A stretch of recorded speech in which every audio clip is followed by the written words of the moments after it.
ที่หนึ่งเลย ไม่เป็นไรครับช่วยกันครับ น้องจะได้กิน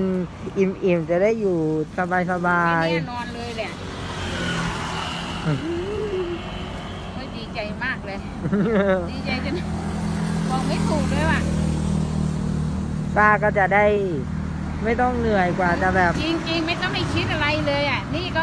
เนี่ยก็ลองที่เนี่ยไม่เก็บอย่างเงี้ยแล้วอาหารเขาก็หมดพอดีเลยใช่ไหมวันก่อนน่ะได้มีคนให้มา100ก็เลยไปซื้อสายมาให้เขาซื้อสายมาเขาก็ได้อาหารนี่มา2 ซองนั่นแหละโอ้ยกว่าเราจะได้ขายกว่าจะได้ให้เขาได้ กว่าว่าจะเก็บขวดได้ไปขายซื้ออาหารให้เขา